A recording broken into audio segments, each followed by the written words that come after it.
I'm meteorologist Todd Clausen. Thanks for joining us on HTSN. The heat continues across central Indiana. Once again yesterday, we tied a record high temperature as we climbed up to 102 degrees for the city of Indianapolis. Terre Haute got up to 104 and Lafayette was at 100 degrees. Today is going to be slightly cooler, but still well above normal. But yesterday's high of 102 made it the 8th day so far this year for the city of Indianapolis that we have seen our high temperature at 100 degrees or higher.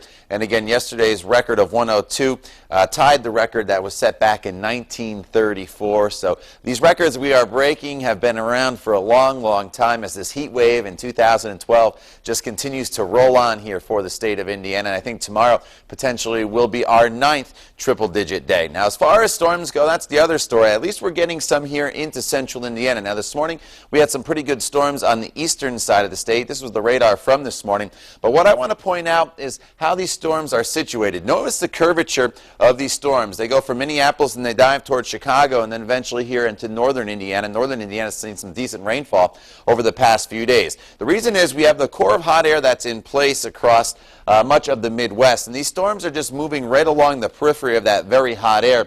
So while storm track has been to our north, there are some indications that it could start to shift a little bit further down to the south, giving more of us an opportunity here across Indiana of seeing showers and thunderstorms in the coming days. Now for today, there is a slight risk from the Storm Prediction Center for the entire state of Indiana for the potential of severe weather with damaging wind and large hail being the main threat. With one of the storms earlier in the morning, we saw a severe thunderstorm warning that was in effect for Delaware, Henry, and Randolph County for a wind gust that was up and over 60 miles per hour. Now, as far as temperatures today, it's not going to be as warm as yesterday, and there's going to be kind of a temperature contrast. The further north and east you are, the cooler it will be with high temperatures right around 90 degrees because you have more clouds and some rain. But where we don't have the rainfall today as much, from Bloomington to Terre Haute down towards Bedford, high temperatures will be anywhere from 95 to 100 degrees. There's a heat advisory in effect for Monroe, Lawrence, and Vigo County for today. And then going into tomorrow, a heat advisory will go into effect for all of central Indiana.